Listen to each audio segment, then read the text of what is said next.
Although the losers were able to send Pennywise the Clown running at the tail end of It, there's still a whole nother round of demon fighting yet to come when Chapter 2 hits theaters. The film will revisit the group as they're called back to Derry, Maine to fulfill their oath to battle It again, nearly 3 decades later. Director Andy Muschietti is expected to return for the sequel alongside screenwriter Gary Dauberman, and the film's production is scheduled to kick off sometime this summer. Beware of spoilers. Calling back the kids. Although the septet of kids who carried the first film fulfilled their duties to take down the clown, the young actors portraying them are still expected to reprise their roles for at least part of the sequel. Just as Stephen King's novel bounced back between the adult and children's perspectives, Chapter 2 will feature some memory lane journeying that'll show us some more of what the kids went through. As Muschietti explained to Entertainment Weekly, on the second movie, that dialogue between timelines will be more present. If we're telling the story of adults, we're going to have flashbacks that take us back to the 80s and inform the story in the present day. Muschietti added that the kids will be a big part of the action, and since Bill Skarsgård himself will return to reprise Pennywise, things are bound to be just as scary for everyone involved this time around too. A new timeline.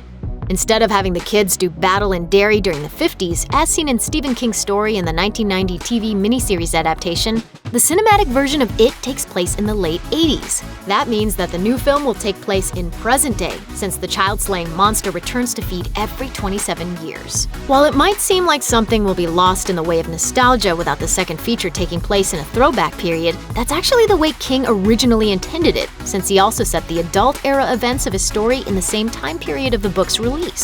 We'll just have to wait and see whether the era of smartphones, 24-hour media coverage, and GPS tracking have an impact on the events of the story, of course.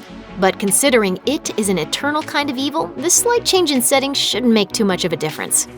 Courting a cast.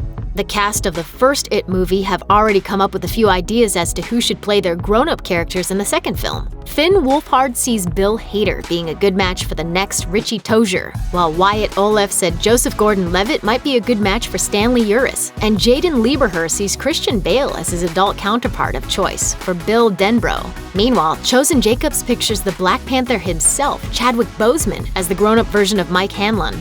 And he's not the only one with marvelous ambitions. Jeremy Ray Taylor is eyeing the Star-Lord, Chris Pratt, to take over as the newly buffed-up Ben Hanscom in the new movie. Meanwhile, Jack Dylan Grazer would fan-cast Jake Gyllenhaal as Eddie Kazbrak. Last but not least, Sophia Lillis likes Jessica Chastain for Beverly Marsh 2.0. They're all solid suggestions, and at least one of them may come true. Variety reports that Chastain has officially entered talks to star as Beverly Marsh in Chapter 2, which is probably not too surprising since she and Muschietti previously worked together on film Mama and have both expressed an interest in re-teaming for this project.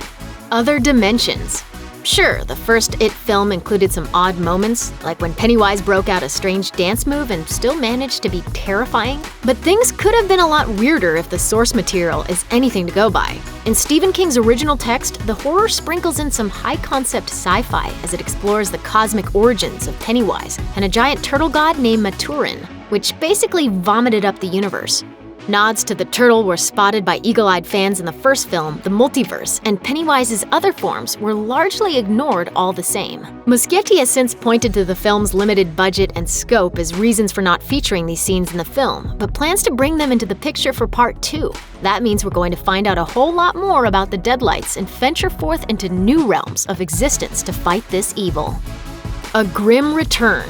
As King's readers and fans of the miniseries will know, Stanley Uris does not take the news of its return very well, and he's not the only one who's going to struggle with emotional distress in the wake of what's happened to him and the other kids of his hometown. Mike Hanlon too will endure some personal struggles as a result of their encounter with It. By the time the others return to their hometown, Hanlon will have turned to drugs in his despair. Muschietti describes the character as a junkie in the sequel, but it turns out that his addiction also serves a vital purpose in the fight against Pennywise. In the book, younger versions of the Losers Club deliberately inhale fumes in a smoke hole to learn more about their foe.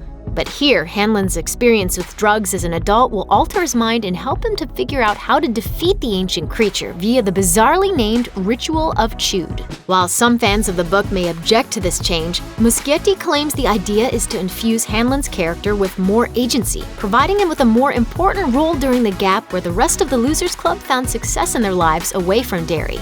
Deleted scenes float. The theatrical version of It was well over 2 hours long, and it still didn't represent Muschietti's full vision of the story. The director's producing partner's sister, Barbara Muschietti, hinted that a scene with white supremacists burning down the Black Spot nightclub could still appear in the sequel. Meanwhile, Muschietti revealed he wanted to include an ancient flashback to It's first encounter with human beings, and a scene that showed Bill happening upon a bunch of balloons and fallen children in the stream. Perhaps most grisly of all, an early draft of the first film's script included a colonial England scene wherein Pennywise forced a mother to give up her own baby for it to devour.